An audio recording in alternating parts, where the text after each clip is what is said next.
A todos los que aman esta civilización, les apasiona, han vibrado con Egipto de una u otra manera. Yo me acuerdo que cuando yo estaba pequeñito, cuando tenía más o menos unos 5 o 6 años de edad, mi hermana mayor, Carmen, sacó un libro de Tintín que se llamaba Tintín y los cigarros del faraón. Si ustedes saben quién es Tintín, son de mi generación, o sea, ustedes son de los míos. Y sacó el libro y me lo leyó por la noche. Y se llamaba así, Tintín y los cigarros del faraón. Y yo me acuerdo que fue la primera vez que vi la imagen de una pirámide y fue como un flashback, fue algo impresionante. Y desde ahí eso quedó impreso en mi mente y en mi memoria por todo el resto de la vida, pero por todo el resto de la vida. Uno de mis sueños más grandes era poder ir a conocer Egipto. Ese sueño lo pude hacer realidad en el año 2005 y después de ir como turista a conocer Egipto, a recorrérmelo, a recordar, porque a Egipto uno no va a conocer, uno a Egipto va a recordar. Entonces para mí Egipto fue un sueño enorme y era un sueño que yo quería hacer realidad, lo pude hacer realidad en el año 2005, yo fui, lo conocí, lo disfruté y fui a recordar, porque Egipto es un sitio donde obviamente se aprende, pero mayormente se recuerda. Yo fui a recordar y se empezaron a despertar un montón de cosas en Egipto y pasó algo muy especial. En ese viaje tuve la oportunidad de conocer a la doctora Esther del Río, mexicana, la primer científica en el mundo en verificar científicamente la existencia de los chakras. Y la conozco personalmente, me despierta una admiración gigantesca. Me acerqué, le hablé, me la gané. Al final le pude hacer una entrevista.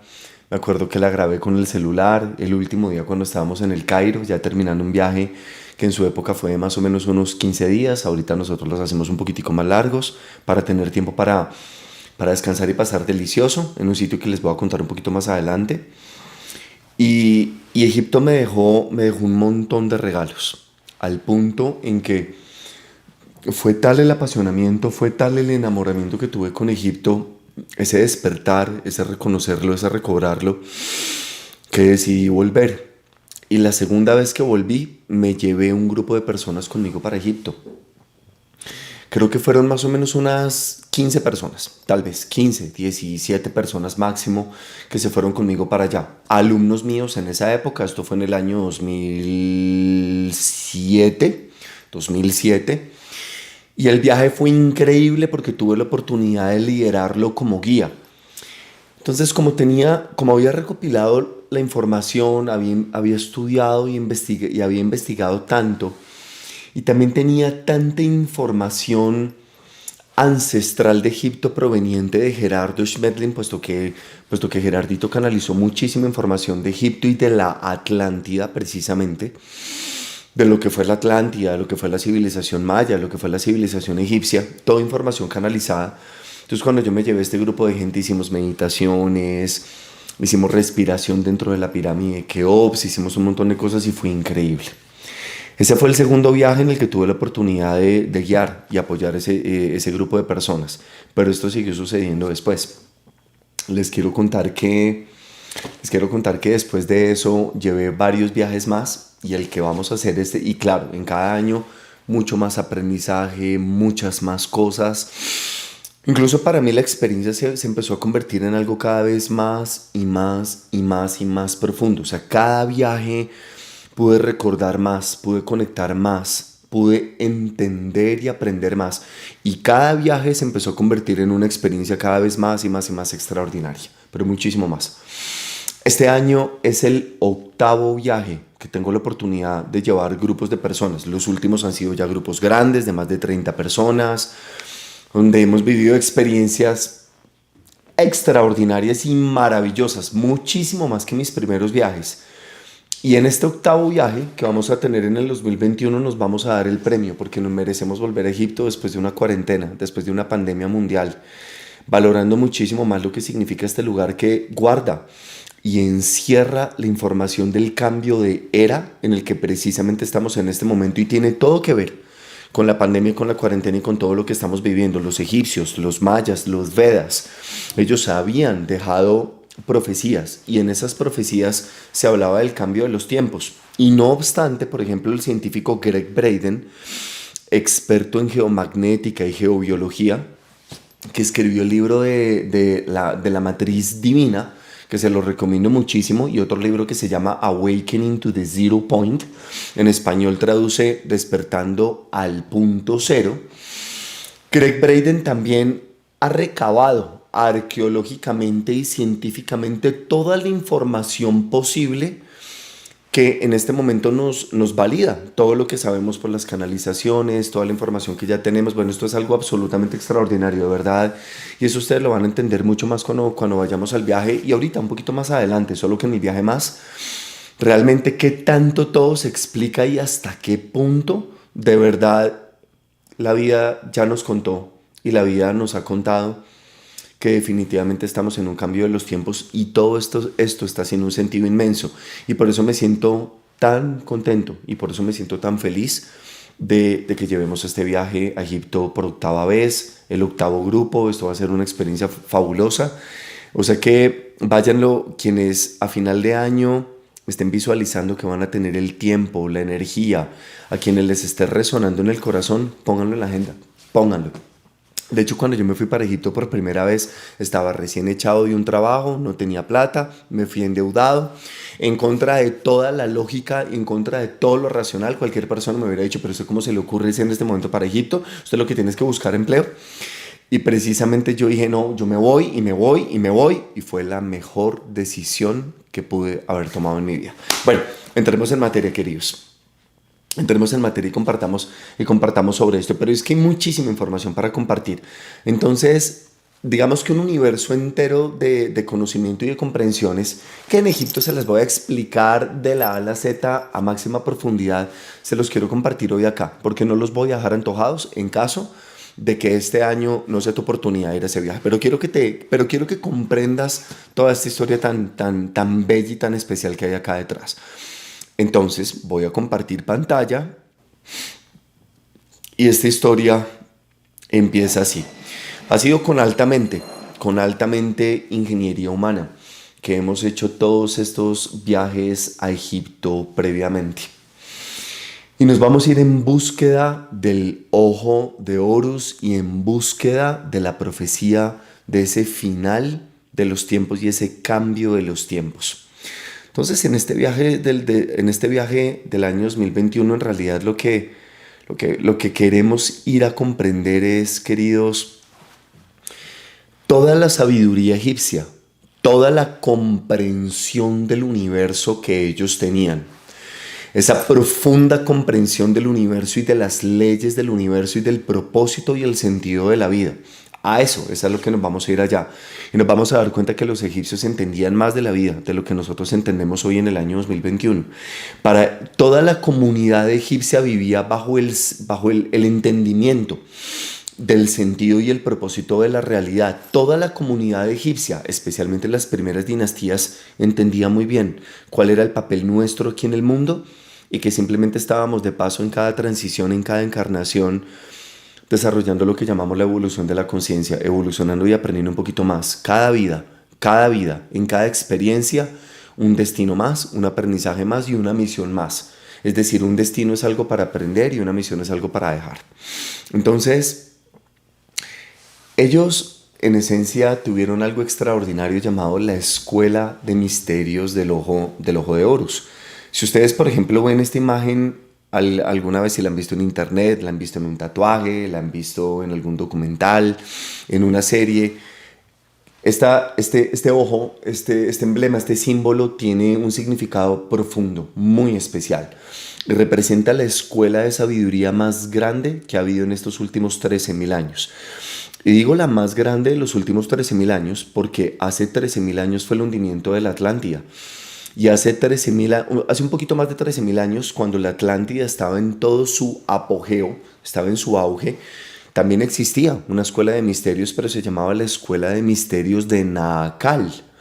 Y precisamente en Poseidonis, que era la ciudad principal, era la capital de la Atlántida, En todo el centro había una pirámide con las mismas dimensiones de la pirámide de Keops, pero esa pirámide se llamaba el Icalitrón, justamente en la ciudad de Poseidonis, en una de las tantas islas que conformaba la Atlántida, justamente en el océano Atlántico, en el mar Atlántico, en donde en esa isla había dos volcanes que recordaba muy bien Platón, y Platón justamente dijo esto, y él fue el primero en hablar de la Atlántida para nuestra civilización moderna. Y él decía que esos dos volcanes muy grandes que estaban en la isla se llamaban Atlas y Gadeiros, en esa ciudad donde quedaba una ciudad en anillos concéntricos llamada Poseidonis, donde en el centro estaba la pirámide del Icalitrón y todos los templos de sabiduría que eran el centro de la sociedad y básicamente de una escuela de misterios que se llamaba Naakal. Después del hundimiento de la Atlántida aparecen varias civilizaciones simultáneamente porque fueron sembradas por los maestros. Esas civilizaciones entre el trópico de Cáncer y el trópico de Capricornio en todo el centro del planeta Tierra fueron la egipcia, fueron la maya, fueron la inca y fue la civilización Veda. Y probablemente hubo dos o tres civilizaciones más de las cuales todavía no estamos totalmente seguros. Pero en esencia estas civilizaciones fueron las que arrancaron de nuevo el establecimiento y la plataforma de la evolución de la conciencia para este tiempo nuevo y estos 13.000 años que venían después del hundimiento de la Atlántida, que lo reconocemos como el último diluvio universal, como el último gran cataclismo, el último diluvio universal, lo cual sucede en ciclos de cada más de 60.000 años, pero de eso pues hablaremos después, de eso hablaremos en Egipto. Y estos son movimientos que ya sabemos, es decir, esto no es información esotérica ni metafísica, porque de hecho cada año las capas de hielo crecen, ¿no? En el polo norte y en el polo sur se van acumulando capas de hielo. Y todo lo que hay en la atmósfera, el gas carbónico, las toxinas, incluso la ceniza, todo eso va quedando dentro del hielo. Y los científicos han hecho excavaciones y han sacado cubos de hielo de más de 100 metros de profundidad. Todo esto lo tienen archivado en bibliotecas congeladas, y digo bibliotecas porque estos cubos de hielo literalmente son libros que nos están contando la historia nuestra de la humanidad, no solamente de estos últimos 13.000 años, sino muchísimo, muchísimo más atrás. Gracias a estas excavaciones y a estos libros del hielo, precisamente con todas las capas de todas las eras, de todos los siglos, conocemos en este momento con muchísima, muchísima, muchísima precisión lo que sucedió en el planeta en los últimos 400.000 años. Eso quiere decir que tenemos el registro ya exacto a nivel de ciencia estricta y arbitrada de lo que ha pasado en estos últimos 400.000 años, cuántas glaciaciones ha habido, cuántos cambios de era como en la época de la Atlántida, todo está súper bien registrado y toda esa información está por ahí. Es un poquito difícil de recopilarla, pero toda esa información se puede encontrar, bueno, la gran mayoría se encuentra en internet, alguna otra en documentales, otra en universidades, en fin. Y eso es lo que yo llevo investigando apasionada y enamoradamente desde el año 2005. Y algo de esto es todo lo que quiero compartir con ustedes hoy. Entonces, vámonos adelante con las diapositivas para los que están conectados en YouTube y en Zoom conmigo en este momento. Entonces, esto dice así. Pues resulta que la ciencia se ha venido haciendo unas preguntas que se conocen como las preguntas perennes de la ciencia. Son las preguntas que básicamente pretenden excavar y entender quiénes somos como seres humanos, de dónde venimos, para dónde vamos, cuál es el sentido y el propósito de la vida. La primera gran pregunta es ¿cuál es el origen de la vida? La segunda, el origen de la vida humana. ¿Qué relación tenemos con nuestro cuerpo? ¿Qué relación tenemos con el mundo? ¿Qué relación tenemos con el pasado? ¿Y cuáles son las leyes de la naturaleza? Y básicamente la ciencia y los libros que ustedes y yo conocemos, o sea, la información de biología y de clases de ciencias que nos tocó a los de la generación de la guayaba, a los de la generación X, a los millennials, a los de la generación Y. En la mayoría de los libros de historia, en ciencias y en biología, nos enseñaron, en esos libros, ¿no? Nos enseñaron que el origen de la vida era al azar, y que el origen de la vida humana también era al azar, que la relación con nuestro cuerpo era ninguna, es decir, la mente y lo psicológico es una cosa, que el cuerpo es otra, las enfermedades están predeterminadas, que la culpa es de la genética, que todo el tema es hereditario, que la relación con el mundo es nula, o sea, tú a duras penas tienes la posibilidad de influir en tu familia, y eso, ni siquiera, a veces ni eso. Que la relación con el pasado es lineal, que las civilizaciones empezaron hace 5.000 años y de ahí para atrás simplemente no había civilizaciones humanas, sino estábamos por allá en las cavernas y estábamos como chocando una piedra contra la otra para sacar fuego, y toda la historia mesolítica, paleolítica y todo lo demás de lo que yo llamo o lo que llamamos, muchos llamamos la historia oficial, ¿no? Que es lo que venía en los libros de ciencias.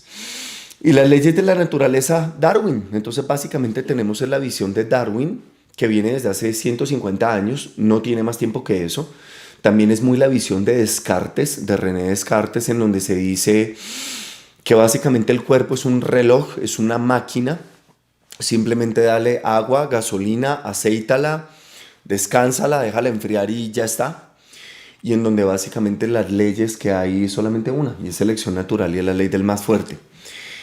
Y esto es muy importante, esto es muy importante, esto que les estoy contando, porque esas preguntas de la ciencia, los ancestros le tenían unas respuestas diferentes. Los mayas, los vedas, los incas, los sumerios y los egipcios le tenían unas respuestas muy, muy, muy diferentes a estas preguntas. Ellos decían que el origen de la vida no era al azar, que el origen de la vida humana tampoco era al azar. De hecho, ellos decían que nosotros veníamos y proveníamos de los dioses, de los maestros, de seres de luz que habitaban en niveles de conciencia más avanzados, también con cuerpo físico, pero en planetas donde las civilizaciones tenían un progreso espiritual y tecnológico muy superior al que tenemos nosotros en este momento, donde ellos entendían que la relación con el cuerpo era conexión completa, que lo que haces con la mente afecta al cuerpo, y lo que haces con el cuerpo y lo que tienes en tu cuerpo, la toxicidad o la salud, el nivel de energía en tu cuerpo, también determina los estados emocionales, mentales y las decisiones de un ser humano. O sea que la relación es de conexión completa. Los ancestros decían que si se caía una hoja de un árbol en un lado del mundo, eso podía provocar un huracán en el otro lado. Y esto coincide muchísimo con lo que hoy en día entendemos, porque esta frase que acabo de mencionar con seguridad no es nueva para ti que estás viendo esta charla. O sea que la relación con el mundo es sincrónica, es conectada, hay conexión. Y que la relación con el pasado es cíclica. Y los ancestros hablaban de que antes de ellos hubo otros y antes otros y antes otros, y que durante miles de años el ser humano con 2 piernas y 2 brazos ha caminado por el planeta Tierra, y en sus cuerpos físicos han albergado espíritus que a través de la inhalación, la primera inhalación de aire, han entrado en forma de bebés en la experiencia humana, han vivido una etapa de vida, con la muerte regresan a las dimensiones superiores, y simplemente seguimos tomando y tomando y tomando más y más y más y más cuerpos, justamente en ese proceso de reencarnar, aprender y lograr el desarrollo y el avance de la conciencia para pasar desde la animalidad, desde la percepción neta de la vida, desde los instintos hasta la iluminación. Es decir, hasta que como seres humanos aprendemos a amar, a ser felices y a vivir en paz. Entonces, los ancestros decían que esto ha sido desde hace mucho, mucho más tiempo. Es más, ellos decían que esto ha sido desde hace tantas, tantas lunas que no ha habido registro, entendiendo cada luna como un periodo de 28 meses, que era la manera como los antiguos registraban el tiempo. Ellos lo registraban por lunas, ni siquiera por años. Y justamente por eso el calendario maya, el más importante de los calendarios mayas, de los 3 calendarios mayas, es precisamente el calendario de las 13 lunas de 28 días, que es un tema que también lo hemos conversado en muchos cursos nuestros, y lo conversaremos también en Egipto, entendiendo la sincronicidad entre lo maya y lo egipcio, que es increíble. Y los egipcios, los mayas, los sumerios, los vedas, los incas, ellos entendían que existían muchas leyes en el universo, no solamente la selección natural, ¿no? en términos del instinto, lo que es comer, mantener la vida, procrear la vida, sino que había muchas leyes más y que en realidad el universo entero es cooperación. ¿Por qué es importante esto? Esto que acabo de mencionar acá, porque estas 6 preguntas perennes de la vida, dependiendo de las respuestas que nosotros les tengamos, determinarán cómo nos vamos a comportar como especie. ¿Qué quiero decir con esto? Que si los libros de ciencia nos decían, no vea, el origen de la vida y el origen de la vida humana es casual. Choque de neutrones, fuimos una bacteria que se volvió pez, después le salieron piel, después le salieron patas, salió el agua y después le salieron plumas y en fin. Si esa es la visión y si la visión es que somos una civilización de 5000 años y que solamente la selección natural y la ley del más fuerte es la que rige la vida humana, así nos vamos a comportar. Entonces simplemente vamos a competir, vamos a pelear por los recursos, nos vamos a ver como enemigos los unos con los otros, solamente vamos a estar unidos básicamente en clanes pequeños que se llamarán familias, sangre de mi sangre, los demás, con los demás habrá desconfianza o relaciones lejanas y justamente con los demás habrá pelea, competición o confrontación. Eso es exactamente lo que está pasando en el mundo actualmente. Ese es el ciclo insostenible que 13.000 años después del hundimiento de la Atlántida se está acabando y se tiene que acabar y se va a acabar. Y la ciencia nos está mostrando hasta en esos cubos de hielo de 100 metros de largo que guardan la historia de los últimos 400.000 años queridos, que estamos a punto de empezar otro cambio y otros 13.000 años nuevos. Bueno, esto es increíble y esto es maravilloso, porque ahora la ciencia le está dando bases a la información que han canalizado los maestros y a las profecías que dejaron estos ancestros hace ya algunos cuantos miles de años, 5.000, 6.000 años por lo menos. Me refiero incas, mayas, vedas, egipcios y sumerios. Bueno, lo que pasa es que hoy en día los libros de ciencia se están reescribiendo. Justamente esta semana, en diplomado, aquí en Medellín, con un grupo precioso de personas que tuve la oportunidad, seguramente alguno está conectado acá, con suerte sí, está conectado aquí en Instagram y nos está acompañando, me escucharon contar esta historia a profundidad. Y yo decía, miren queridos, es increíble que la física cuántica, la biología ha avanzado tanto que en este momento la ciencia tiene que empezar a reescribir los libros de historia, porque las respuestas que la ciencia le está dando a las 6 preguntas perennes de la vida son las de la derecha, que la vida no fue creada al azar, que el ser humano apareció de repente, mínimo hace 200.000 años en forma humana adulta en el planeta Tierra. O sea que fue primero, el huevo o la gallina, y además sigue sin gallina, pues no hay huevo. Entonces ya la ciencia, la arqueología, la arqueoastronomía, un montón de cosas de ciencia nos están empezando a mostrar que los ancestros tenían razón. Y por primera vez, la antropología, las ciencias antiguas, el conocimiento antiguo y la ciencia moderna están empezando a entrelazarse y a hablar el mismo idioma, y todos los libros de ciencia se tienen que empezar a reescribir en este momento. O sea que nuestros hijos, de pronto no nosotros, pero sí los chiquitines de ahora, ellos van a empezar a recibir una información distinta.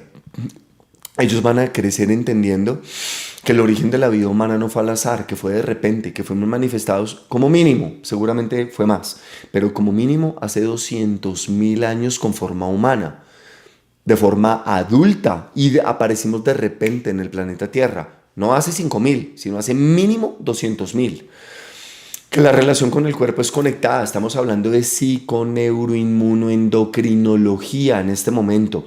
Yo me dedico a eso, es uno de los temas de mis grandes pasiones, enseño este tema. De hecho, actualmente en el curso de salud estoy enseñando todos estos temas, cómo la microbiota intestinal en realidad es el primer cerebro de un ser humano y se determina desde antes de nacer, desde el vientre de tu mamá se estaban predeterminando las bacterias que ibas a tener y ellas determinan tu personalidad, y cómo tu mente, tu estrés o tus emociones también van moldeando y programando y reprogramando tu microbiota. Y esto es increíble porque ya estamos entendiendo desde el punto más científico que en realidad nosotros somos los que diseñamos nuestro cuerpo y lo programamos y lo reprogramamos, incluyendo nuestros genes. Y de eso Bruce Lipton se encargó también de sentar unas bases muy claras, justamente con el auge de la epigenética en los principios de los años 90. La relación con el mundo, conectada total. John Hagelin de la Universidad de Harvard, doctor PhD en física cuántica de la Universidad de Harvard, lideró en 1993 un experimento increíble junto con la policía de Washington, en Washington. Y el experimento era, es decir, el experimento se hizo sobre una base matemática, un cálculo matemático. Si logramos meter a 4.000 personas a meditar en un coliseo durante 8 semanas consecutivas, lograremos reducir la criminalidad de Washington en un 25%. En 1993, cuando era una de las ciudades más peligrosas del mundo, incluso se le llamaba la ciudad del asesinato. Tenía ese lamentable eslogan. Hicieron el experimento, ya lo habían probado, en 49 veces previas a escala menor. Tomaron todo Washington, invitaron meditadores expertos de todas partes del mundo y al cabo de la sexta semana lograron comprobar que con 2 horas de meditación diaria en un coliseo de 4.000 meditadores la criminalidad efectivamente descendió en un 25%. Y queridos, esto no es nuevo, esto fue en 1993, esto apareció en periódicos y en revistas. Lo que pasa es que hemos vivido tan perdidos, tan confundidos, tan hipnotizados por los medios, el marketing, la televisión desde los 90, que literalmente no hemos conectado con esta información y esto no se mostraba en noticieros como RCN o Caracol. Aquí en Colombia esto jamás apareció, pero en este momento con la globalización y con el internet y con toda esta conectividad tenemos acceso a todo esto. Ya sabemos que la relación con el pasado es enorme, que hubo civilizaciones antes de los atlantes y estuvieron los hijos del sol y antes de ellos estuvieron otros más, bueno, sabemos de un montón de civilizaciones, no quiero entrar en esa información, en esos detalles ahorita, pero ya lo sabemos. En Egipto se los voy a contar, y con imágenes, y con fechas, y con todo el respaldo de las canalizaciones y todo lo que la ciencia nos puede afirmar sobre eso, y va a ser increíble, porque ya sabemos que la civilización no tiene 5.000 años, tiene muchísimo más, y sabemos que hay más leyes en el universo, la ley de armonía, la ley de correspondencia, verificada también por la física cuántica. Aves del mismo plumaje vuelan juntas. Nosotros atraemos lo que está en nuestra vibración, atraemos aquello en lo que vibramos. Nuestras más altas luces y nuestros más profundos miedos, ambos los atraemos. Nuestras luces para ser feliz, es nuestro dharma, es nuestra creación. Y nuestros miedos y nuestra oscuridad lo traemos para enfrentarlos y para así poder trascenderlos y lograr la evolución de la conciencia. Ley de correspondencia, ley de evolución, la ley de polaridad, la que nos explica que todo tiene un par de opuestos para que la creación funcione. Es la matemática del universo. La ley de la manifestación, la ley del amor, todo tiene un sentido y todo tiene un propósito, porque hay una inteligencia divina detrás de todo que lo creó y lo manifestó. Y hay algo muy especial. Y es que cuando empezamos a ver la vida de esta manera, del lado derecho de la imagen de la diapositiva, empezamos a comportarnos de una manera diferente, porque cambia la cosmovisión. O sea que como seres humanos empezamos a entrar en otro nivel de conciencia. ¿Qué quiere decir esto? La ciencia nos está empezando a validar información que se venía canalizando y venía desde hace mucho tiempo, a la cual no se le daba importancia porque era información ancestral. Se suponía que era información pagana, pero ya la ciencia nos está dando las bases. Ya no la podemos negar, ya no podemos hacerle resistencia. ¿Eso qué quiere decir? Que cuando la ciencia dice, no, es que las cosas ya no son como creíamos, como en la época en donde creíamos que éramos el centro del universo y que todo giraba alrededor, ok, está bien, en algún momento creímos eso, pero ya es momento de cambiar el paradigma, porque es que ya es irrefutable. Cuando cambiamos esa visión de las cosas, cuando entramos en la nueva perspectiva y en la nueva comprensión, pues queridos, todo cambia. Y por eso es que vuelvo y digo, la ciencia en este momento nos está dando la información para entrar en otro estado de conciencia con bases, no de manera metafísica, esotérica o imaginaria o chamánica, sino con todas las bases. La ciencia siempre marca el punto del nivel de conciencia de los seres humanos. Y esto los egipcios ya lo sabían. Por ejemplo, si ustedes ven esta imagen, la narrativa oficial de los libros de ciencias que a ti y a mí nos tocaron, decían básicamente que los egipcios, los sumerios y básicamente todos fueron muy paralelos y que los primeros fueron los sumerios y los egipcios. Esta imagen que ustedes están viendo al frente es la narrativa oficial, pero que ya vino abajo. Esto ya no va más en los libros de ciencia. Lo que han aparecido cosas increíbles. Por ejemplo, en esta imagen que están viendo acá, en esta segunda transición, ustedes verán que hay algo llamado Caral en la parte del centro, abajo y al centro. Caral es un templo inca que ha aparecido en Perú, una nueva excavación arqueológica que está revelando que en realidad los incas estuvieron antes que los sumerios y los egipcios. Esto ya es una realidad. En Turquía apareció un templo divino que se llama Göbekli Tepe, todavía más importante. Es más importante para los arqueólogos que incluso la misma pirámide de Keops, porque esto está contando una historia mucho más antigua. Y ya se habla de que este templo venía desde antes del año 13.000, precisamente hasta nuestro presente, y estos 13.000 años justamente son lo que sucedió después del hundimiento del Atlante. O sea que el templo de Göbekli Tepe ya se dice que viene desde la época de los Atlantes. Y esto es increíble teniendo en cuenta que de los 12.000 años para atrás justamente estuvimos en una era de hielo. Entonces, queridos, esta imagen que están viendo al frente es lo que va a haber en los libros de ciencias y de historia que van a leer nuestros hijos. A nosotros nos tocó esto, a ellos ya les toca esto y aún más.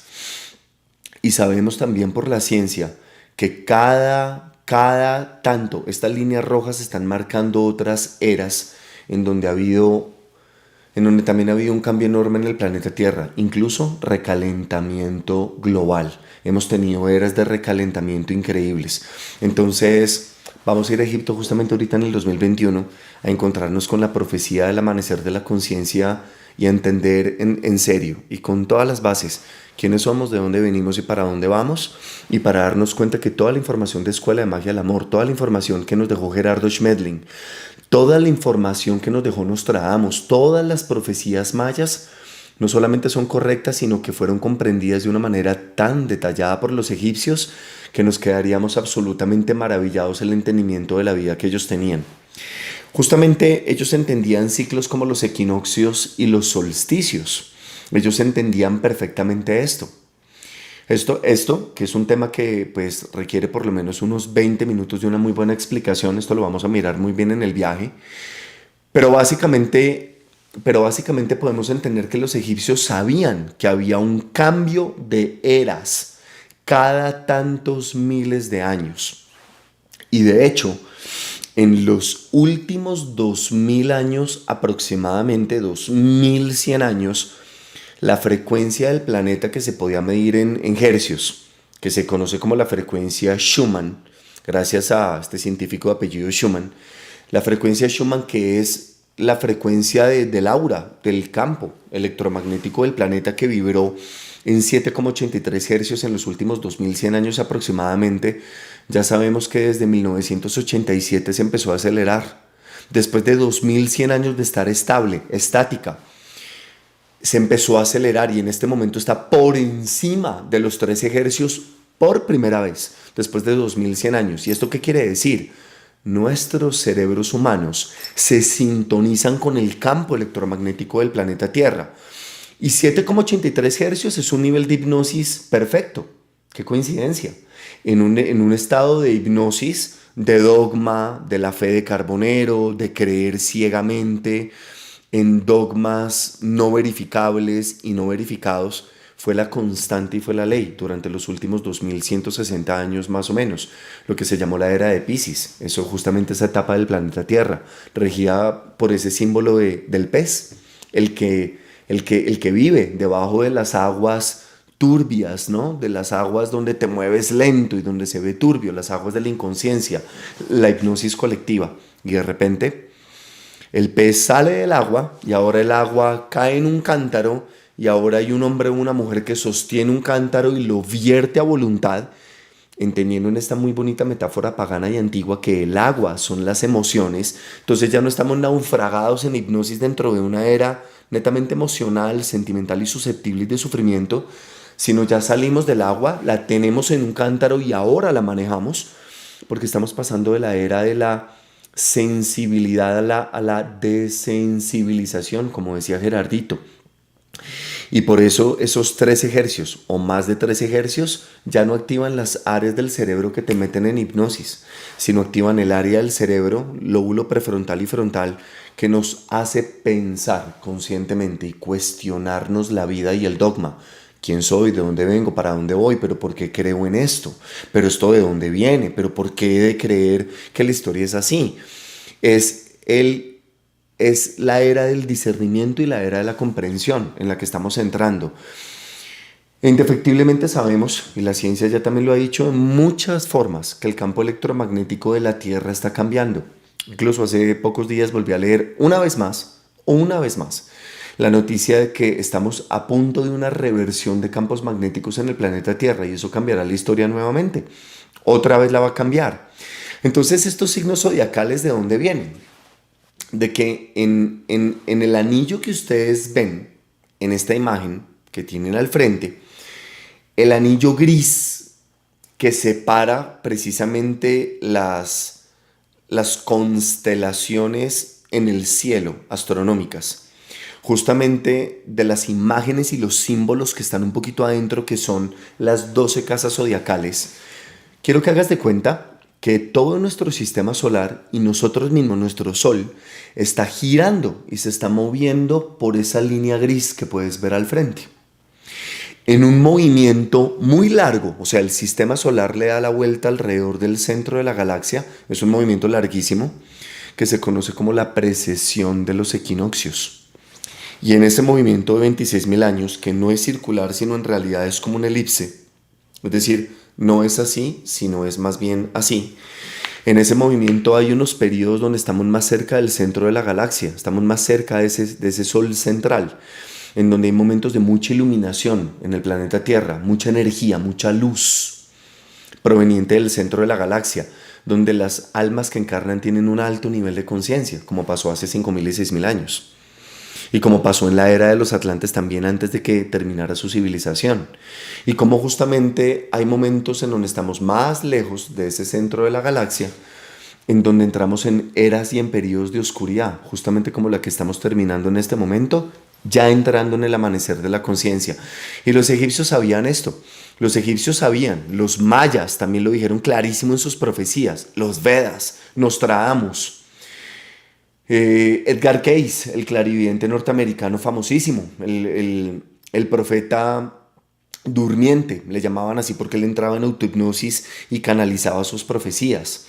Otro profeta muy famoso argentino que le gusta mucho a Matías de Stefano, él lo menciona bastante, se llamaba Benjamín Solari Parravicini. Todos los grandes profetas y las grandes profecías dicen que justamente hacia entre el año 2012 y entre el año 2022 va a haber un cambio radical, porque vamos a pasar de la era de Piscis, que es la era del yo creo, el yo supongo, la era del dogma, del creerlo por acto de fe, y estamos pasando a un momento en donde el cielo cambia, hay unas constelaciones diferentes, recibimos una energía celeste distinta, y también entendiendo que los astros influencian, pero no obligan, pues precisamente podemos entender que hay una influencia y una energía celeste, mucho más potente que la de la luna, y eso que la luna, siendo un astro tan pequeño y sin luz propia, genera mareas en el planeta. Imagínate lo que pasa cada vez que el cielo cambia. Y el cielo está cambiando, generando una energía diferente. Esos 3 ejercicios que nos permiten entrar en la era de Acuario, el hombre o la mujer que tiene el cántaro y vierte el agua a voluntad, ya no está dentro del agua, sino controla el agua, las emociones. Y estamos entrando en la era del yo sé, en la era de las verdades verificadas, en donde ya no nos vamos a basar en suposiciones, en misticismo, sino en donde la ciencia y la espiritualidad se vuelven una misma comprensión. Y precisamente esa era de Acuario, que es en la que estamos entrando en este momento, en ese giro que el sistema solar da alrededor del centro de la galaxia, de 26.000 años, 25.920 años, es ese amanecer de la conciencia en el que estamos. Y justamente cuentan esos bloques de hielo que han sacado del Ártico, del Polo Norte, precisamente. Justamente ahí está toda la historia de cómo en este momento, y la predicción también, desde el punto de vista ciencia, de que estamos entrando no solamente en un recalentamiento global, sino hay muchísimas partículas de dióxido de carbono como las hubo hace 13.000 años, y que estamos entrando en una era nueva, en donde el clima va a cambiar, el mundo va a cambiar y los polos magnéticos van a cambiar. Eso también se puede evaluar y se puede medir dentro del hielo, porque incluso la misma configuración de las partículas atómicas, dependiendo de cómo los campos magnéticos estuvieron, queda de una manera que se puede leer y se puede percibir. Claro, desde la comprensión de la ciencia, por supuesto, pero ¿cómo es que los egipcios sabían todo esto? ¿Cómo es que una civilización que se dice, de la cual tampoco se conoce todo? Porque es increíble cómo cada mes prácticamente salen nuevas noticias de excavaciones nuevas, tumbas nuevas, cosas nuevas que están empezando a salir y siguen saliendo y siguen saliendo.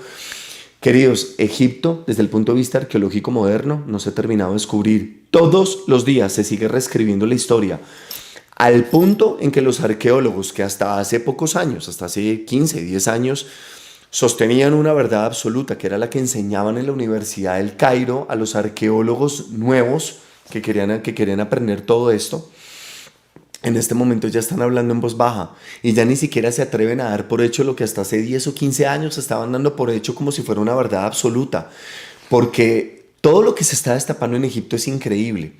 Y precisamente en las dos primeras etapas egipcias, que son estas que estamos hablando acá, en donde en las primeras dinastías egipcias fue en donde sucedieron las cosas más extraordinarias, porque fue en donde los maestros que venían después de la Atlántida fundaron esta civilización. Ellos levantaron las pirámides con una precisión y con un conocimiento matemático extraordinario, el que vamos a hablar en un par de minutos, y justamente dejaron todo el conocimiento y toda la tecnología y el sentido y el propósito de la vida para que desde ahí en adelante la civilización egipcia siguiera albergando lo que iba a ser la raza humana, por lo menos en esa área del planeta, que es de la que yo quiero hablar en este momento. Vamos a dejar a los incas, a los mayas y a los sumerios por fuera y nos vamos a enfocar en los egipcios, los desde mi punto de vista más fascinantes de todos, los más, para mí, de lejos.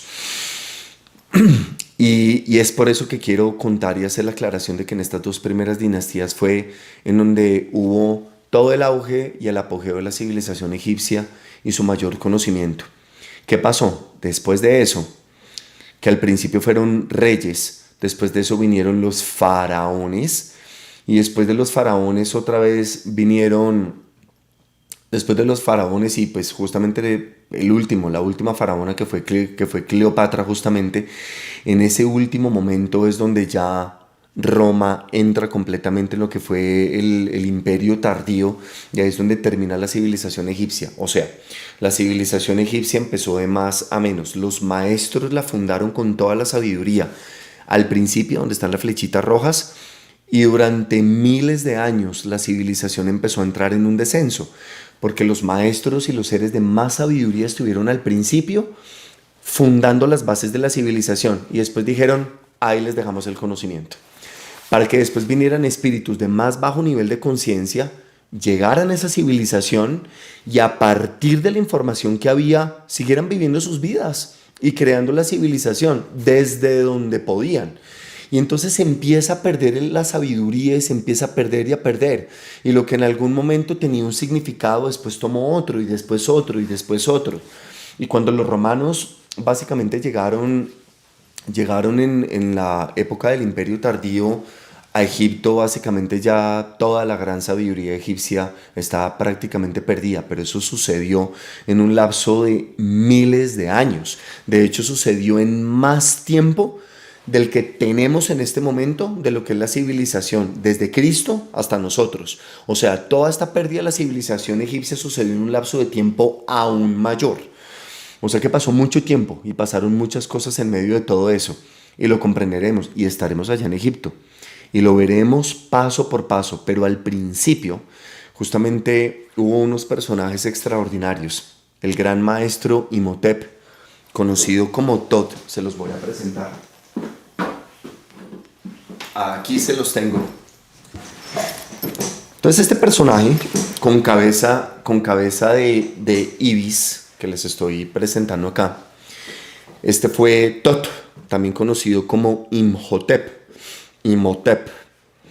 Y él fue el maestro, el gran maestro ascendido, que con cuerpo físico, con cuerpo humano y teniendo séptimo nivel de conciencia al principio de la civilización egipcia, dejó la escritura, la medicina, la matemática y la astronomía. El gran maestro del conocimiento. Y Horus, el hombre con cabeza de halcón y el disco arriba en la cabeza que representa la conciencia. Horus era el otro gran maestro y justamente así se llamó la escuela de misterios, que más adelante en Grecia se convirtió en la escuela pitagórica de sabiduría, porque fue en Grecia de donde heredaron todo el conocimiento egipcio. Y fue después de Grecia que lo hizo Roma, y no es coincidencia que por esa misma razón en Roma hay precisamente un obelisco egipcio en todo el centro de la plaza de San Pedro en la ciudad del Vaticano. Y hay un montón de cosas que cuando ustedes las conozcan y cuando se las cuente después se van a quedar absolutamente maravillados. Y en el mapa, lo que te quiero mostrar es que justamente en el mapa, a lo largo de todo el río Nilo, se construyó la escuela de misterios del ojo de Horus. Pero eran dos escuelas. Era la escuela de misterios del ojo izquierdo de Horus, que era en la que empezaban los chicos muy niños, cuando tenían aproximadamente unos 7 años de edad, entraban en esa escuela y se le llamaba la escuela del ojo izquierdo de Horus. Y no hay coincidencia, no es coincidencia, en que era la escuela en la que se trabajaban las emociones, la espiritualidad, los miedos. Y justamente los templos que se construyeron a lo largo del río Nilo eran como los grandes salones principales de clases, en donde se enfrentaban las emociones, donde se enfrentaban los miedos, donde se aprendía de la dualidad entre los instintos y la conciencia, toda la preparación espiritual, que justamente tiene que ver con el hemisferio derecho. Y hoy sabemos por la medicina que el ojo izquierdo de Horus, es el que está dominado por el hemisferio derecho. Y precisamente se llamaba así, la escuela del ojo izquierdo de Horus, en donde entraban los chiquillos desde los 7 años y duraban más o menos unos 11 años en ese proceso, hasta que finalmente se graduaban de la escuela del ojo izquierdo.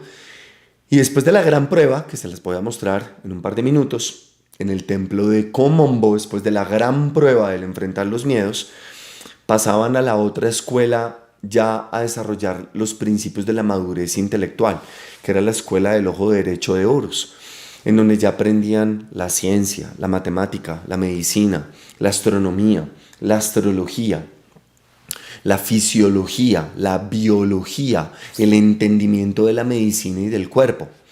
Y no es coincidencia que hoy la ciencia, y ya desde hace por lo menos unos 50 años la ciencia nos haya contado, que el ojo derecho está dominado por el hemisferio izquierdo, que es el de la ciencia, la lógica y la razón. Es que los egipcios esto lo sabían incluso mejor de lo que nosotros lo entendemos en este momento. Entonces, ¿qué pasaba? ¿Por qué los chicos entraban primero, sus primeros años de formación cuando eran niños, eran en la escuela del ojo izquierdo? Porque tenían que trabajar sus emociones. Yo lo llamaría, para ponerlo en palabras sucintas y sencillas, yo lo llamaría el trabajo sobre la inteligencia emocional y la inteligencia espiritual, la comprensión del sentido, el propósito de la vida, quiénes somos, de dónde venimos, para dónde vamos, las emociones, el manejo de los miedos, la conquista de la autoestima. Y cuando finalmente se graduaban, demostrando que habían superado los miedos y que los habían conquistado, solo en el momento que aprendían y demostraban haber conquistado los miedos estaban listos para el conocimiento. Porque cuando un ser humano utiliza el conocimiento desde el miedo y desde el egoísmo del miedo, puede convertirse en un tirano, en un dictador y en una persona muy peligrosa para el mundo. Es como si a Nicolás Maduro le diéramos la fórmula de la bomba atómica. Pues imagínense qué pasaría.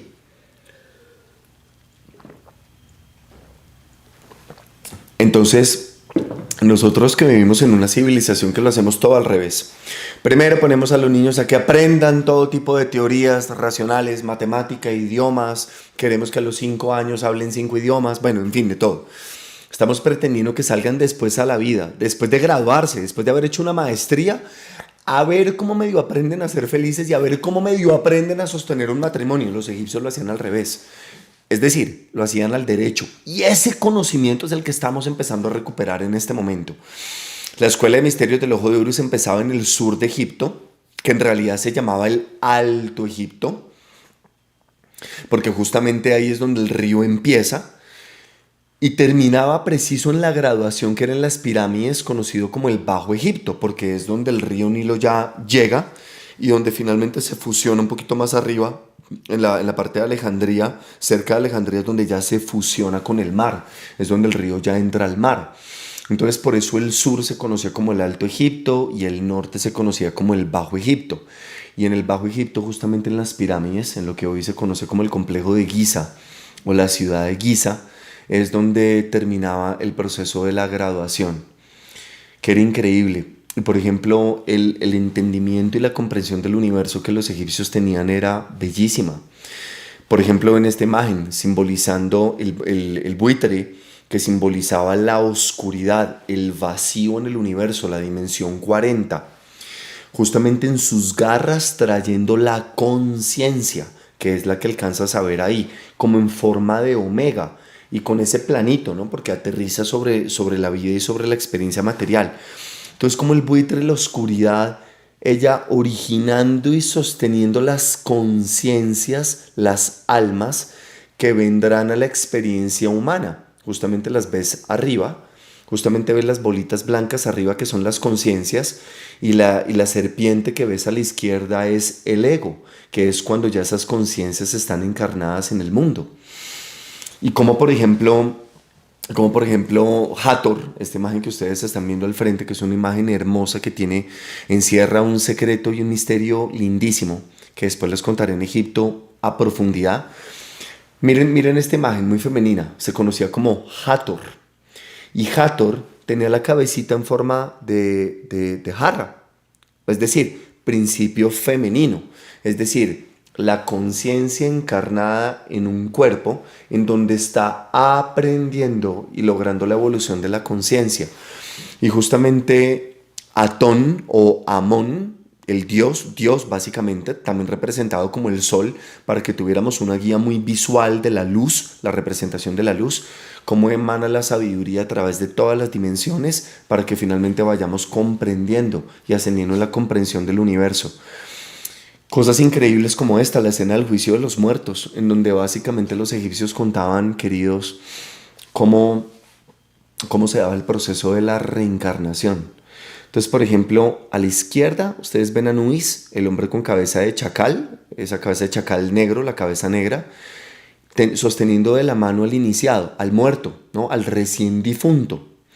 Y justamente ese chacal sobre una balanza en un lado pone el corazón del que acaba de morir y acaba de desencarnar. Y en el otro lado de la balanza una pluma. Y justamente Tot, que está al frente tomando nota, Tot básicamente registra qué aprendió ese espíritu antes de morir y de desencarnar en el planeta Tierra.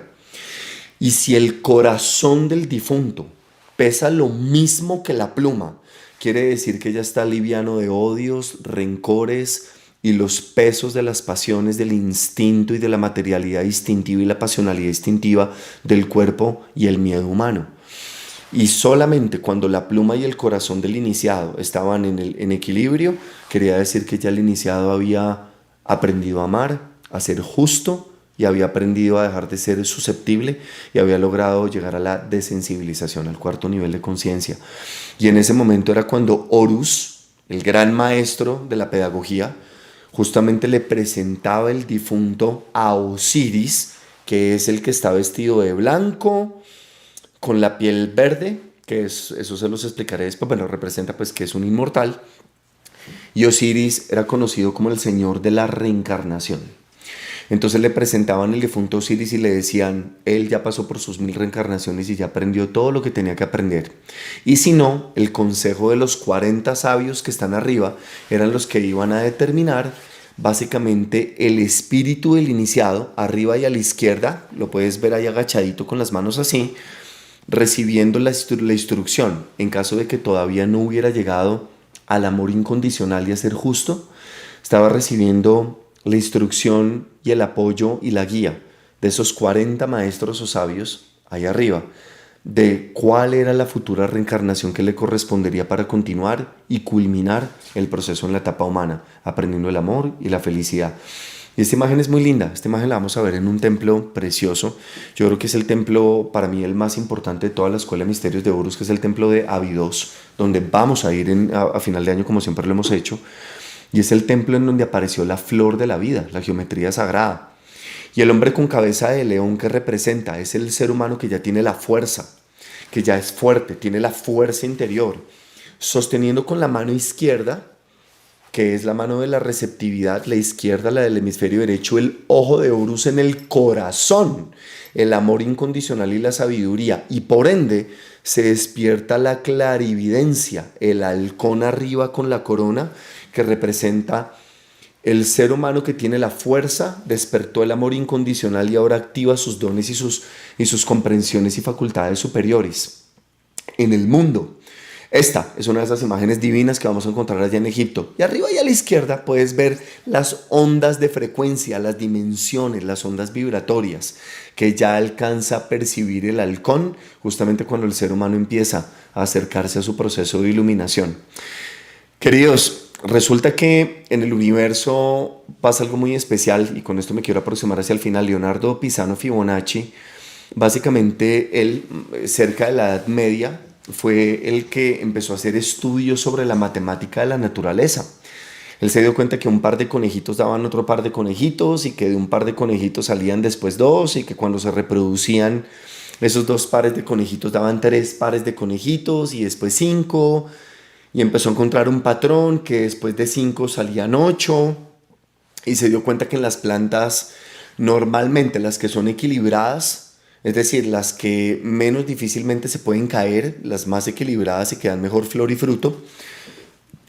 También pasaba lo mismo, que del tronco salían 2 ramas, después 3, después 5, después 8, 13, y empezó a encontrar que había una relación. Esto, prometo que después, cuando estemos en el barco, en el Nilo, con Videobeam, les voy a explicar esto a profundidad y va a ser precioso entender cómo Leonardo Pisano Fibonacci encontró algo que se conoce como el número Phi, la divina progresión, que justamente es la espiral, la geometría sagrada del universo, que es precisamente la que conforma todo lo que existe, todo lo que existe, todo lo que existe. Las estrellas, las galaxias, todo lo que es hecho por la naturaleza es en forma de espiral, absolutamente todo. Y justamente esa espiral explica cómo todo crece en el universo, ¿no? Es decir, que si por ejemplo arriba y a la derecha, como lo puedes ver en la imagen, la primer falange mide 2 centímetros, la que le sigue mide 3, la que le sigue mide en un dedo, ¿no? En un dedo humano, la que le sigue mide 5 y después en la mano mide 8, y justamente como cada una es 1,6180 más grande que la anterior y esa es la progresión. Ese es el famoso número de oro que en internet lo puedes encontrar como Phi. Y ese número determina todo lo que sucede en la naturaleza humana, incluso el movimiento de la sístole y diástole en el corazón, sístole y diástole, es 1,6180 más lento que el otro movimiento. Incluso los corredores de bolsa saben esto. Saben que si una acción cae 1,6180 más rápido de lo que venía en su progresión matemática, es momento de vender porque si no la acción se va a desplomar y van a perder dinero. Pregúntenle esto a cualquier comisionista de bolsa. Se llama Fibonacci y ellos lo saben. En el Código de Da Vinci, la película y el libro de Dan Brown, también se explica mucho esto. Las distancias de los dientes, cada uno es un 1,6180 más grande que el otro. Y esto rige todo. Todas las distancias, los tamaños, el crecimiento, la evolución. Esta es la matemática. Esta es básicamente, queridos, la geometría del universo.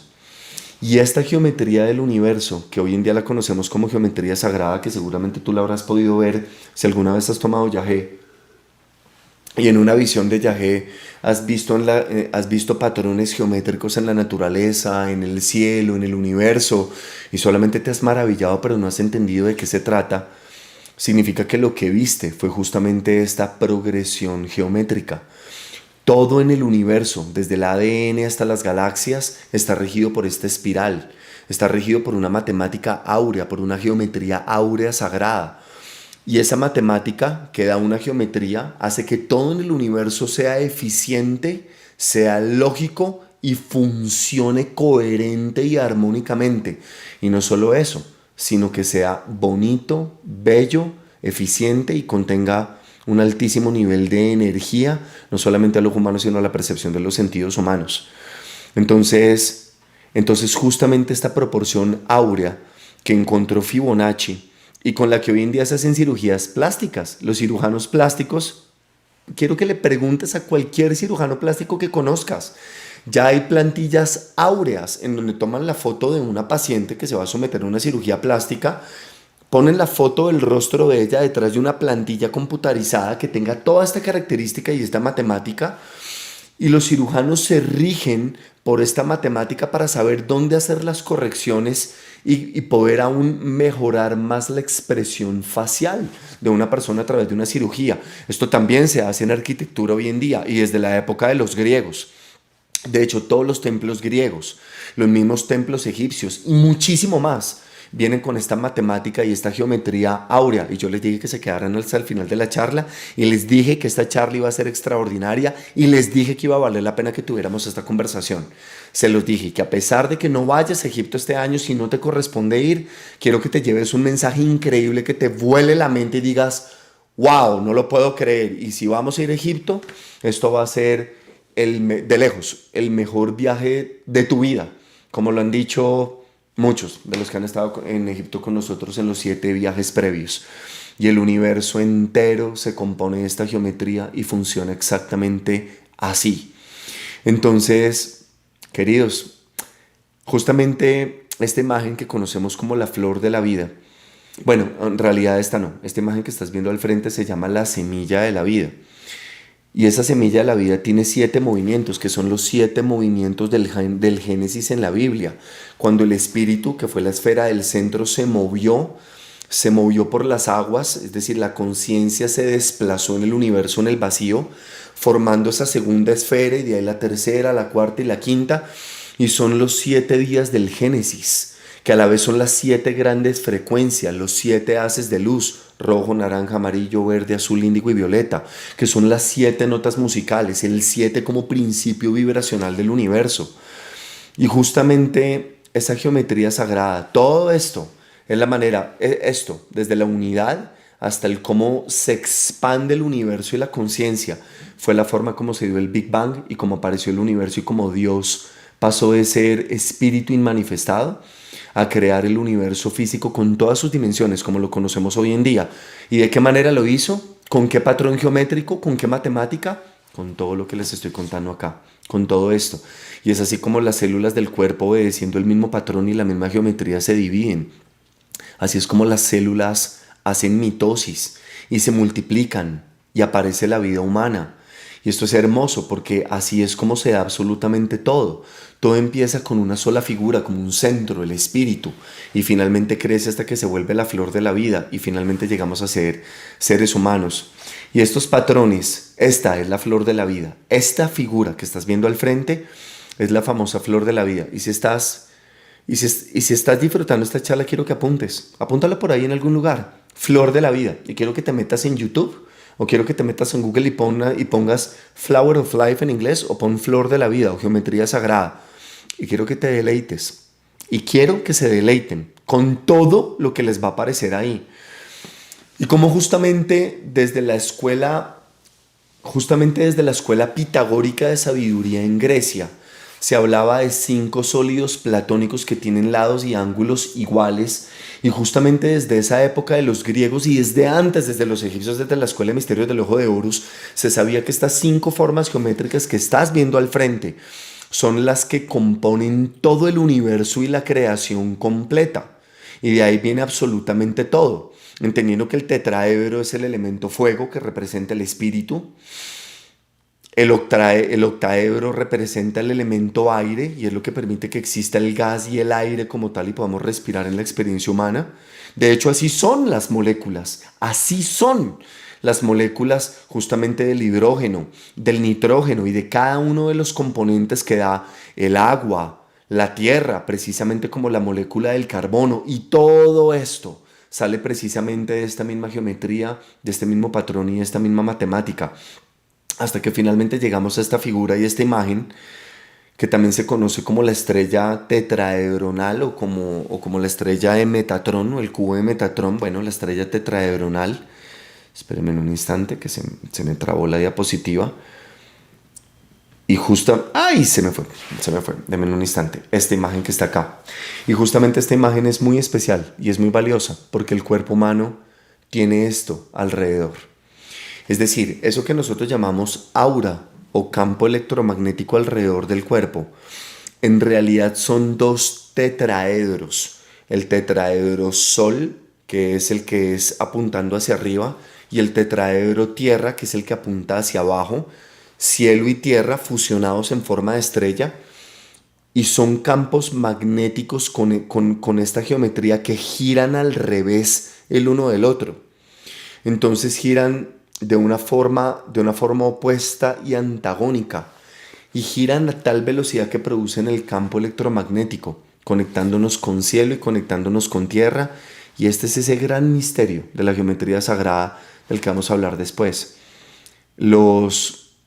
También alguna vez nos hablaron de la palabra Yahvé. ¿La has escuchado? Que representa a Dios. Y en esencia es esto mismo que estás viendo acá.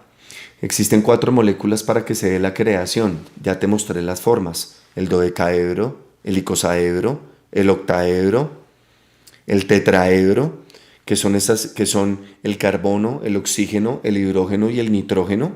Estas 4 moléculas que dan la vida y la creación. Y justamente encontró Greg Braden, estudiando la arqueología más antigua, que justamente el carbono, los antiguos, esto apareció en la Cábala, en la parte más sabia de la Cábala, de hecho en un libro que se llama el Sefer Yetzirah, para que ustedes vean cómo todas las civilizaciones hablaban de lo mismo. Y en ese libro sagrado de la Cábala, de la parte más alta y más sabia de la Cábala, que se conoce como el Sefer Yetzirah, se decía que el carbono se reconocía como la palabra Gimel, la G.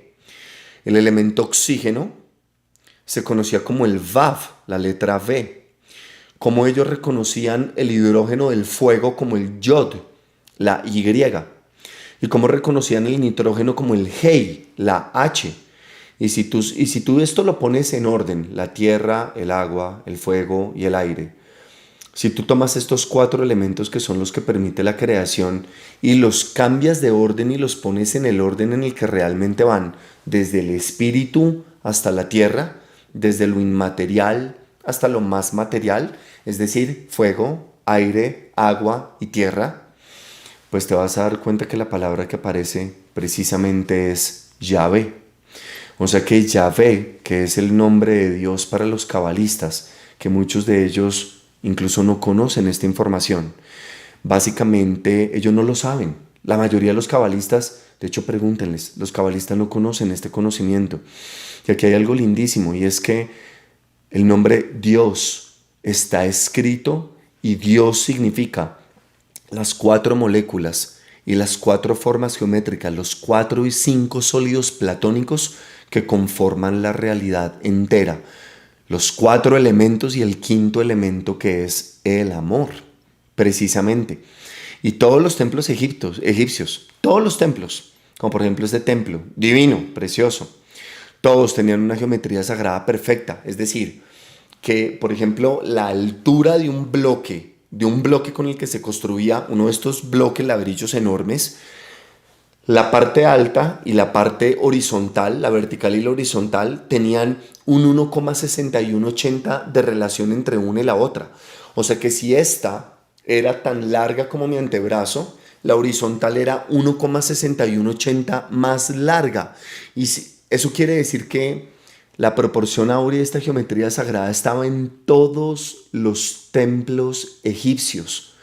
Todos los templos que constituían la escuela de misterios del Ojo de Horus, en el Valle de los Reyes, el templo de Karnak, que justamente fue construido en la era de Aries, por eso hay 365 carneros al lado y lado de la entrada del templo, porque fue hecho en la era de Aries, que era la era del conocimiento y del intelecto precisamente. Templos como el de Abidos, en donde está la profecía de la flor de la vida. En ese templo está la flor de la vida, pero también hay una profecía en el techo. Cuando estemos allá se los voy a mostrar, les voy a decir, mírenlo, ahí está.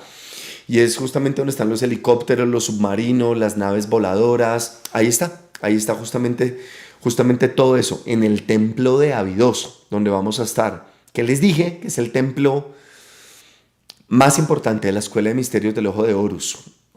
Bueno, este es un sitio divino donde vamos a estar buceando y donde vamos a pasear en velero, vamos a tener un yate para nosotros un día entero. Bueno, eso es otra historia.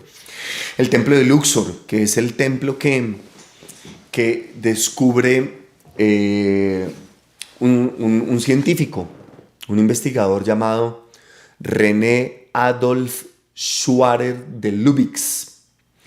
René Adolf Schwaller de Lubitz. Me cuesta un poquito de trabajo expresar el nombre, ténganme paciencia. Schwaller de Lubitz. Él básicamente fue el que describió, después de haber vivido más de 20 años en la ciudad de Luxor, porque se obsesionó y se apasionó con estudiar ese templo y descifrarlo. Después él logra entender que el templo entero representaba el cuerpo humano. Era donde se enseñaba en la Escuela de Misterios del Ojo de Horus la medicina y la biología. Este templo que ustedes están viendo ahí. Y todos esos pilonos, esas columnas que están ahí, es lo correspondiente a las piernas del templo como tal.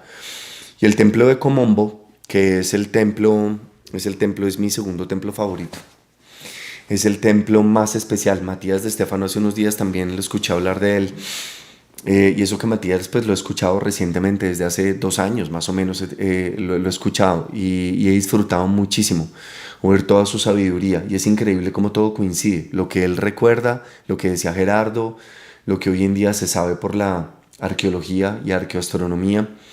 Y este templo de Komombo era un templo que, como ustedes pueden ver ahí al frente, tiene 3 columnas muy grandes. Y justamente tiene 2 entradas. Lo que se ve atrás es atrás, pero la entrada del templo son esas dos grandes entradas rectangulares que están al frente, la de la derecha y la de la izquierda. Y toda la parte derecha está dedicada a Horus, el hombre con cabeza de halcón que representa la sabiduría, la iluminación. Y toda la parte izquierda representa a Sobek, el hombre con cabeza de cocodrilo. O sea, hemisferio izquierdo, hemisferio derecho, cerebro reptil o lóbulo frontal, como se quiera ver. Y en ese templo era donde los iniciados, esos chiquillos que empezaban a los 7 años de edad, después de 11 años de estar en la escuela del conquistar los miedos, las emociones, aprender a relacionarse, en conquistar el hemisferio derecho, llegaban a la gran prueba. Y la gran prueba era el examen final, donde tenían que subir al techo. Y justamente donde está la letra A era donde estaba de pie el iniciado, que se zambullía en el agua y tenía que sumergirse nadando con una sola respiración de aire, llegar hasta abajo. Y cuando miraba hacia arriba a través de ese haz de luz veía la silueta de unos cocodrilos y desde luego él en ese momento iba a sentir susto, ¿no? El miedo a morir, el miedo a la muerte, los instintos. El hombre con cabeza de cocodrilo, Sobek.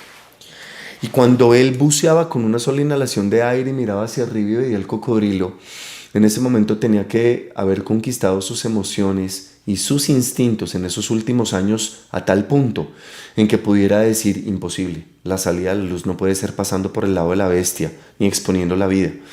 Entonces él tenía que seguir nadando hasta encontrar el punto E y encontrar un túnel un poquito más profundo, que lo vamos a ver muy bien en el templo, porque ahí está, en donde él tenía que sumergirse una vez más para nadar 2,5 metros, 3 metros adelante y encontrar la salida hacia arriba, en donde lograba la graduación y finalmente cuando salía con vida arriba, se graduaba de la escuela del ojo izquierdo de Horus y pasaba a la escuela del ojo derecho de Horus. Y ya después de eso podía empezar el camino hacia las pirámides, justamente hacia esos templos, esas máquinas cuánticas increíbles, donde se encontró recientemente, hace un par de años, encontraron los famosos lagos de aguas subterráneos que se venía hablando desde la época de los griegos y de los griegos que había debajo de las pirámides y los egiptólogos lo negaban y decían, ¿cómo se le ocurre que va a haber agua debajo de las pirámides? Y hace un par de años los descubrieron. Y probablemente consigamos el permiso para poder bajar hasta allá por primera vez en este viaje. Vamos a ver, vamos a ver si nos corresponde. Eso no está en nuestras manos, eso está en las manos de la ley de la correspondencia, pero ya sabemos que está y ya sabemos que hay una posibilidad de buscar la opción de poder llegar hasta allá. Y bueno, tenemos alguna buena influencia con personas del Ministerio de Cultura Egipto. Esa es una de las ventajas de viajar con nosotros a Egipto y no en otros tours, y muy probablemente vamos a poder llegar allá. Y en esta pirámide, por ejemplo, en la pirámide de Keops, ustedes van a ver 3 recámaras subterráneas. Hace unos 4 años encontraron algo nuevo. De eso hablaremos después. Aún más grande y más importante que esto. Pero en esas 3 cámaras principales que ustedes ven en el centro, donde está la esfera azul, bueno, todo esto es la matemática y la geometría perfecta que había. En esas 3 cámaras era donde se hacían los procesos de iniciación, de conexión con la iluminación y de conexión con el cielo y la constelación de Orión, que es donde están los maestros de otros niveles de conciencia en planetas de civilizaciones avanzadas, puesto que las pirámides eran antenas que conectaban con estos planetas y estos seres, allá en la constelación de Orión. Por eso es que estas 3 pirámides, Keops, Kefren y Miserinos, están alineadas con 3 estrellas en el cielo, que se pueden ver muy fácilmente en la noche, porque estas pirámides eran antenas de conexión con estos seres de luz en dimensiones más altas, que son los que guían nuestro camino de evolución de la conciencia. Dicho esto, queridos, quiero que sepan que nosotros vamos a hacer el recorrido entero por Egipto desde abajo hasta arriba. Vamos a hacer meditaciones en cada templo. Vamos a recorrer todo lo que fue la Escuela de Misterios del Ojo de Horus. Y cuando lleguemos justamente a la pirámide, en donde ya llegaban después de 3 días de estar encerrados los iniciados allá adentro, haciendo procesos en la recámara de abajo, la subterránea, la del centro que es la de la reina y la de arriba que es la del rey, llegaban a la iluminación, justamente cerca de los 25 o 27 años de edad, dependiendo del momento en el que culminaran todo su proceso y su desarrollo espiritual. Entonces, esto es, y vamos a tener un viaje divino, espectacular. Quería contarles esta historia, que es una historia de verdad absolutamente divina y fascinante, porque nos vamos a ir a reencontrar con toda esta información de sabiduría y vamos a ir a dejar que nuestras memorias antiguas y nuestro ADN se despierte y se activen estos hologramas y a conectar con ellos, porque en Egipto y en los templos esa información todavía está viva. Cuando hemos ido a las pirámides, por ejemplo la pirámide de Keops, normalmente los pocos turistas que tienen la posibilidad de entrar, porque son apenas el 5 o el 10% que pueden y los dejan entrar a la pirámide pagando unos costos altísimos y los permisos son muy difíciles de sacar, pueden entrar solamente a la cámara del rey. Sin embargo, nosotros, eso sí vale la pena decirlo desde ya, nosotros hemos tenido acceso siempre, justamente por nuestra relación con la gente y con el Ministerio de Cultura, y desde luego obviamente eso cuesta mucho dinero, pero lo hacemos y pagamos los permisos para que nos abran los candados de la cámara de la reina y de la cámara subterránea y podamos entrar, podamos tener la pirámide Keops cerrada 2 horas solamente para nosotros, sin que dejen entrar a ningún turista. Nos abren las recámaras y dentro de la pirámide tenemos 2 horas para que juntos y con mi guía amorosa, con todo el amor y todo aquello que comprendo y sé, podamos entrar a cada una de las 3 recámaras y hacer las meditaciones, las respiraciones y las activaciones para expandir, conectar y reconectar y que pase lo mágico, como le ha pasado a muchas de las personas que han estado con nosotros allá y pueden dar fe de eso. Esa es la historia, esa es la aventura que vamos a tener. Y esa fue la civilización que existió después de la Atlántida, que tuvo toda la sabiduría y la comprensión de las leyes y toda la información de Gerardo. Vamos a ver cómo en todos los templos quedó escrita y cómo esas leyes del universo ellos la tenían y todo eso estaba allá. O sea que no nos estamos inventando nada nuevo.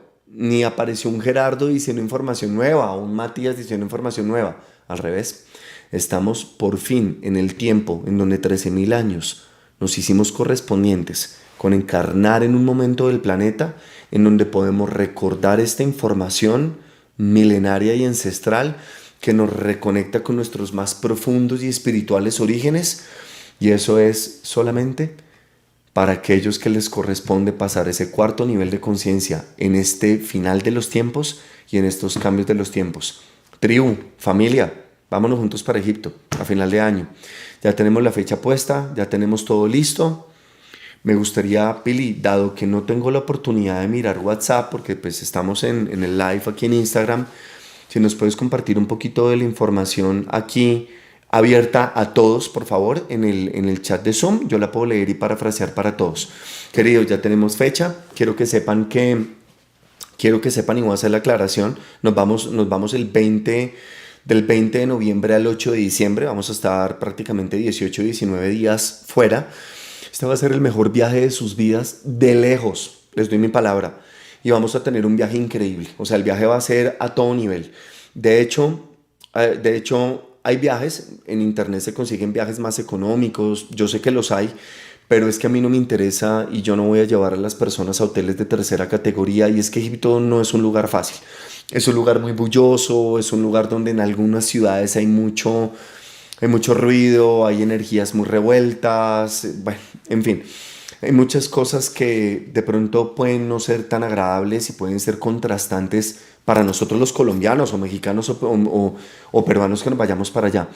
Y por esa razón, y justamente por el cuidado de la experiencia, y porque quiero que sea algo absolutamente trascendental, yo los voy a llevar primero, a uno de los 3 mejores hoteles del Cairo, entendiendo que hay cientos, y nos vamos a subir en el mejor barco de toda la flota de cruceros y de barcos que hay en el Nilo, que son muchos. Vamos a estar en el mejor, en el top 1, en el más lujoso de todos. Entonces, obviamente, el viaje con nosotros tiene un valor superior al que hay, a los que pues, se pueden encontrar en internet y cosas así, pero porque no vamos a correr el riesgo de ir a meternos en un hotel viejo, que los tapetes estén rotos, donde el olor a cigarrillo sea tremendo, donde las normas de seguridad no sean estrictas, sino nos vamos a ir a lo mejor de lo mejor de lo mejor. O sea, si uno se va a regalar una experiencia de estas en la vida, uno se la tiene que dar en nivel 10 sobre 10, porque es que no puede ser menos que eso. Entonces sé que no es un viaje para todo el mundo, pero para el que lo sea, es la experiencia más impactante de la vida, porque vamos a tener la entrada a las 3 recámaras de la pirámide. Eso también implica un costo importante dentro del viaje.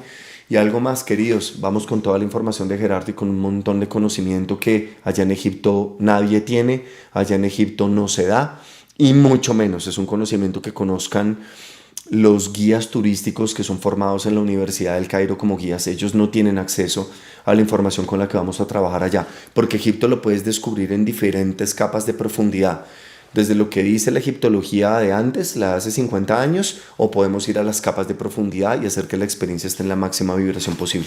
Eso es lo que vamos a hacer y eso es de lo que se trata. Y queridos, nos vamos el 20 de noviembre, ya tenemos 17 personas ya matriculadas, pagadas, incluso que vienen pagando desde el año pasado, que a pesar de la cuarentena incluso dijeron, no importa, yo voy, sigo pagando mes a mes. Y queridos, vamos a hacer un grupo divino de personas, vamos a tener un día entero, vamos a estar, además, después de que hagamos toda la parte de sabiduría, vamos a tener descanso en el Mar Rojo, nos vamos a ir a uno de los hoteles más increíbles en lo que es el mejor mar para bucear, desde mi punto de vista del mundo. De todos los mares en donde he buceado, es el que más me encanta. Es el más limpio. Pues los que han visto mis fotos en Instagram, donde me encontré una tortuga así de gigante, que yo salgo en una foto abrazándola en el mar, con la tortuga acá debajo del brazo. Bueno, las cosas más divinas del mundo. Vamos a tener paseo en cuatrimotos por el desierto, vamos a tener una noche mágica con los beduinos y vamos a dormir a la intemperie con la comida preparada por los beduinos en medio del desierto. Vamos a tener una experiencia que, en serio, ustedes no alcanzan a imaginar a dónde va a trascender esto. Y cuando les digo, ustedes pudieron haber ido a Tailandia, Estados Unidos, a Europa, haber hecho tours por Europa, lo que sea, pero un viaje de este nivel no lo van a tener nunca más. Y les quiero contar esto porque si les voy a contar un poquito de Egipto y les estoy contando del viaje, pues se los tengo que contar tal cual. O sea, no puedo omitir un detalle por el cual tú digas, ah, va a ser un viaje chévere, cualquiera, entonces de pronto lo puedo hacer después. No, y aprovechemos que en este momento lo podemos hacer. Y además, parece ser que por todo lo que sucedió en la pandemia y en la cuarentena, vamos a encontrar Egipto más liviano de turismo y eso puede que nos traiga algunos beneficios enormes y será la única oportunidad para vivir esto, porque de corazón espero que no vuelva a haber más pandemias y pues obviamente los momentos donde obviamente no ha habido, pues Egipto ha sido un lugar lleno de gente, lleno de caos, lleno de ruido, energías revueltas, pero vamos a estar en una esfera y en una burbuja muy muy especial. Quédense soñando todo esto, la Escuela de Misterios del Ojo de Horus, toda esta geometría sagrada, todo este sentido y propósito del universo. Hay mucho por descubrir, hay mucho por entender, hay mucho por recordar. Y de esto se trata toda esta historia. Amé compartir esta información, este conocimiento con ustedes. Como siempre me encanta compartir lo que sé y lo que he aprendido. Y espero que esto les quede puestico allá en el corazón. Y si no van al viaje, de verdad espero que hayan disfrutado enormemente todo esto que se habló acá. Les mando un abrazo muy grande. Voy a apagar acá mi video y mi micrófono. Pero seguimos conectados y nos volvemos a hablar pronto. Chao, chao.